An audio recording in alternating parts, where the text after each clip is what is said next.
Welcome back to a brand new episode of All Things Honor with the one and only host, Kimmy Sokol. We're here. As you can tell, if you're watching this on YouTube, I'm still at home because we're on spring break, but I'm about to go on a second spring break because I'm going to LA and I'm also going to Indy. So this is a fake spring break, I guess. But nonetheless, we're here talking about the third installment of the new era of Ring of Honor. As you can see, we're going to mainly be talking about the Trust Busters because they've had some interesting things to say on this episode. But before we get there, we have the debuting Willie Mack to start off this episode. For those who don't know, Willie Mack was an Impact. He is such a great name.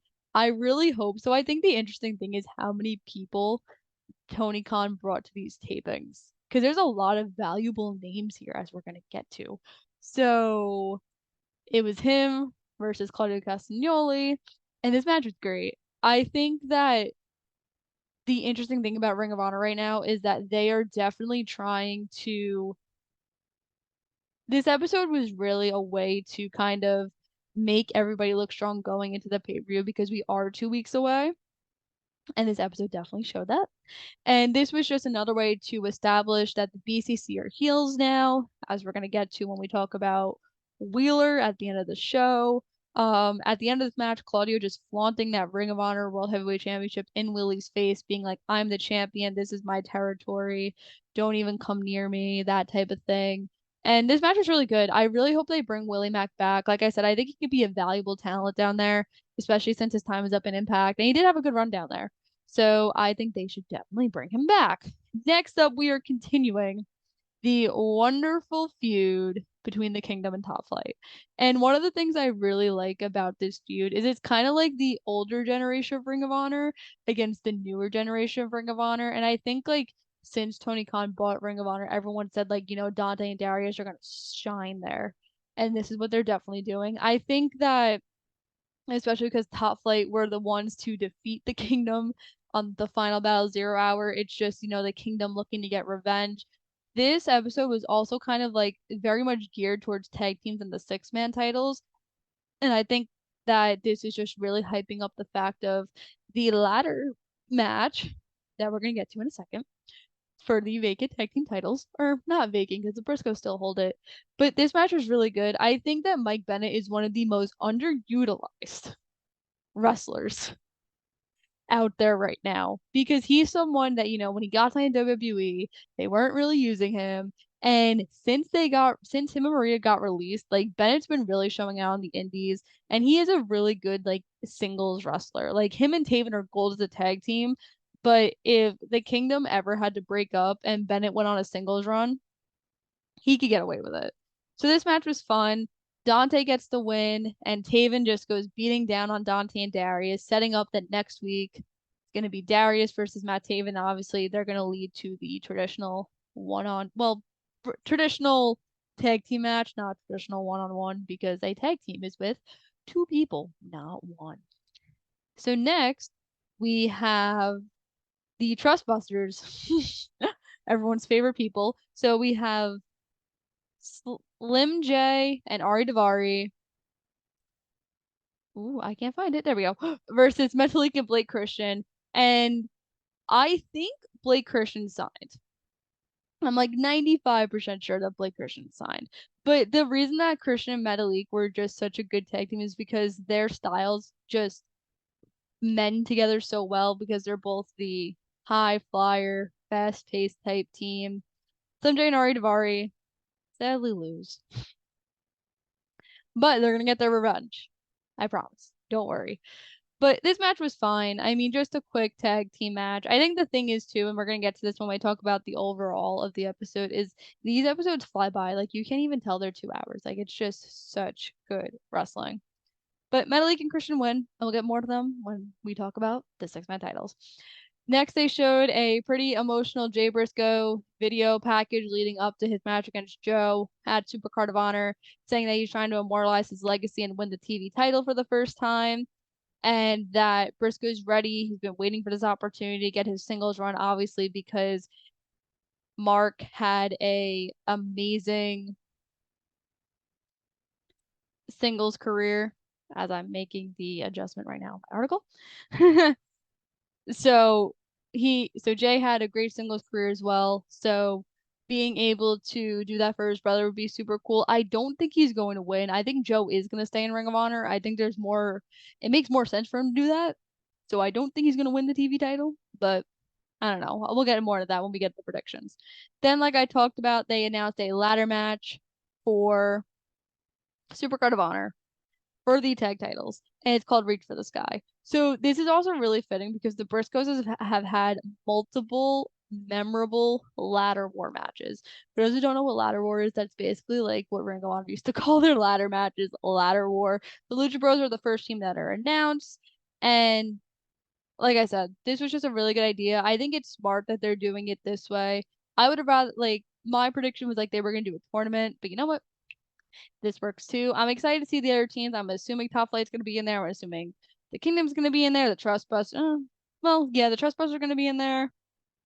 Should be interesting to see what happens with that. Next, we have Jeeves K, again representing the Trustbusters against Eddie Kingston. So Claudio was at ringside. Obviously, Eddie knocked his coffee into him. His nice little white button-down shirt had coffee stain on it. Did not make Claudio too happy. I mean, Claudio's a big coffee guy, as you know. Like his BFF, Tyler Black, aka Seth Rollins.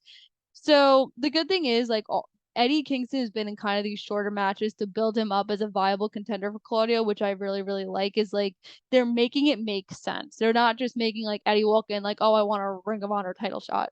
But no, they're making him look super, super strong in all these matches. Obviously, the Trustbusters lose again. The winner is Eddie Kingston. Him and Claudio have a stare off, leading up to the main event of SuperCard of Honor, which works out perfect. So Sterling is now very upset that Trustbusters are losing, and Ari Daivari is like, you know what? I'm done with losing. I want to fight, and I'm challenging Blake, Kristen, Metalik, and a mystery partner to a six-man title shot.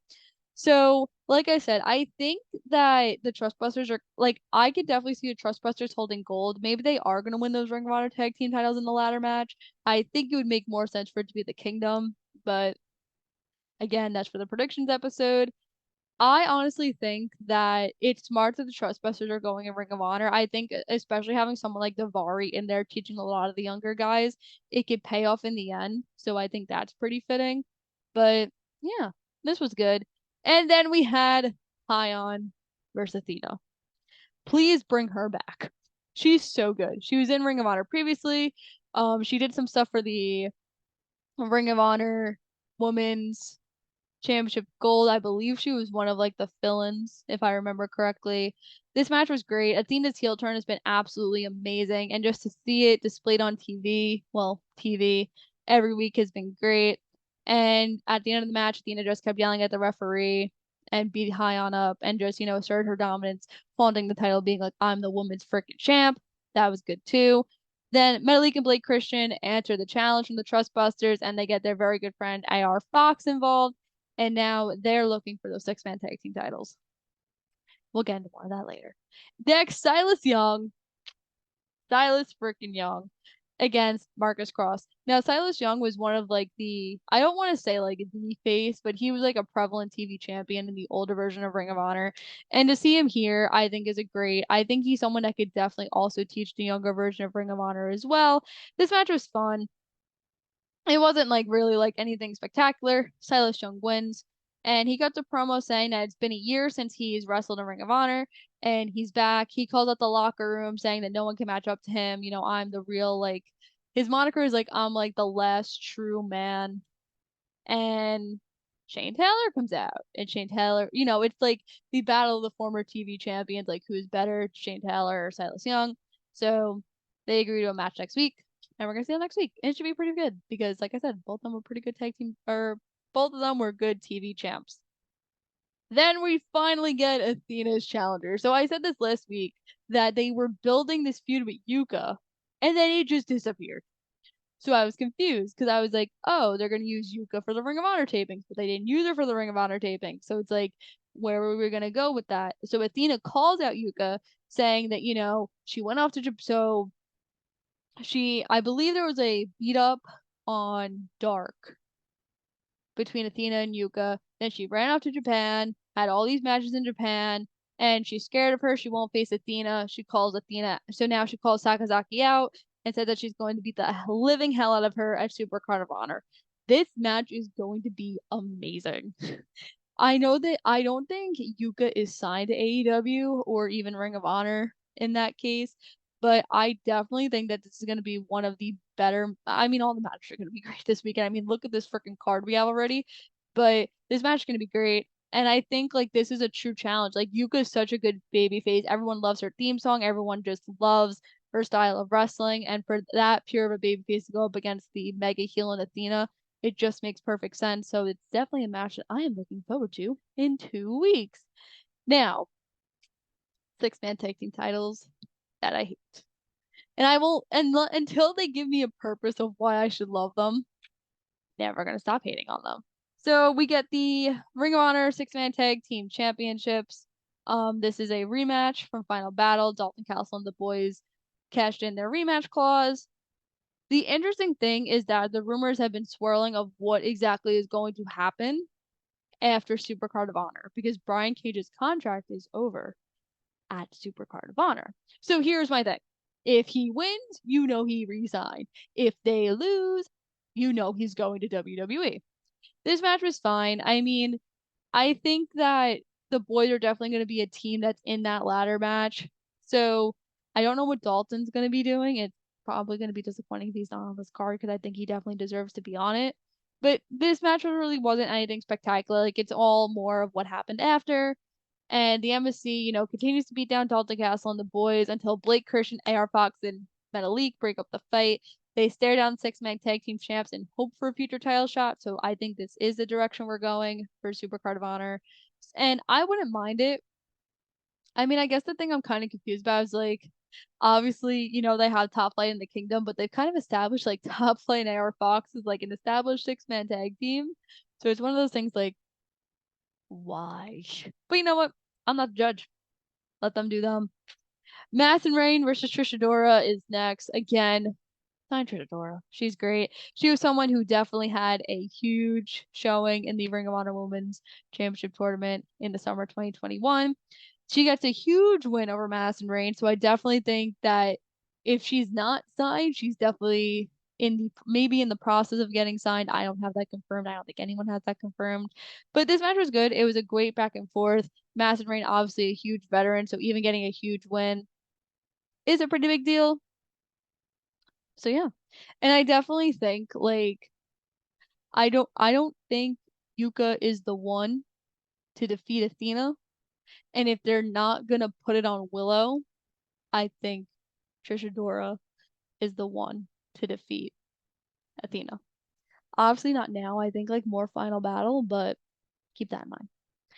Dante and Darius cut a promo next. They call out the Kingdom saying they have unfinished business with them. They say that Ring of Honor is now their kingdom, not theirs anymore. And this sets up Dante Martin and Matt Taven for next week, which is cool because we're going to continue this feud before we get to this tag team match. The Outrunners versus Daniels and Seidel are next. Daniels is not messing stepping in the ring. I mean, he's been, I believe he's been on every Ring of Honor taping. I could be one. I could be wrong. I think he's been on 2 out of the 3, but he's had amazing matchups.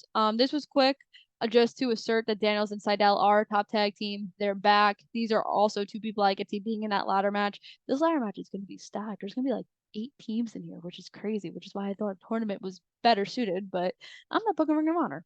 So just like I said, quick, easy. Aussie Open comes out and they call out Daniels and Seidel for a future match. Aussie Open says that they are one of the best teams out there, and for them to assert that dominance, they need to defeat a team like Seidel and Daniels, and Seidel and Daniels accepts. I believe this match is for next week. This match is going to count. And it is main event time for the Pure Championship. So the one thing I will say is Clark Connors has been a show out in 2023 because his match against Zack Sabre Jr. It wasn't Wrestle. It was Battle of the Valley. Yes, it was Battle of the Valley. It was not Wrestle Kingdom. His match against him at Battle of the Valley was absolutely amazing. I think that Clark Connors is someone to really watch out for this year, especially because when he was added to that fatal four-way match and replaced Ishii at Forbidden Door, everyone was like, who? And everyone's like, oh, Clark Connor is actually pretty good. The one thing I will say too is I definitely love the fact that they are continuing the New Japan partnership because I believe every single week we've seen someone from New Japan here. So that's been really good as well. This match was fun. I mean, it was a great main event. I like the fact that it seems as if every main event is going to be a title match. I like that we're pushing the fact that we're going to have two title matches pure per episode, but this was great. Wheeler retains, and after the match, obviously, like last week, he's been calling out everybody with tracksuits on, obviously targeting the people from LA Dojo, and he calls out Shibata.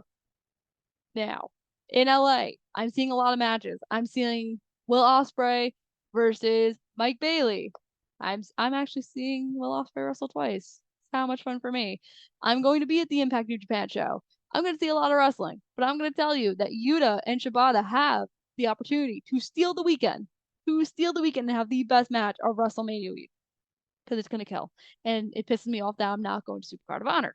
Um, so I think it's interesting that like his whole feud has been like targeting New Japan people. I just think that's so cool that like, Tony Khan said it that at the Ring of Honor Final Battle press conference that like, this is going to be a Ring of Honor and New Japan. And he's kept that promise because there's always been New Japan influence since we started so far.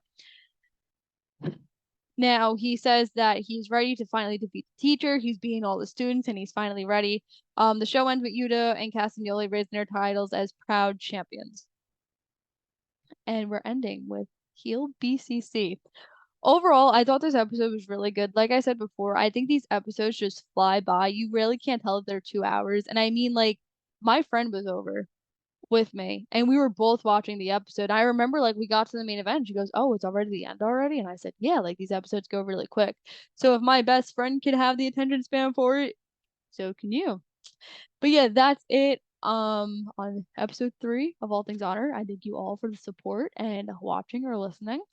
And make sure to follow me on Twitter at Kimmy_Sokol, SOKOL, because we have some pretty cool things happening next week, and I'm really excited for that. Also just make sure to share out the pod, and I'll see you next week because we are on the road. We are trust busting our way to SuperCard of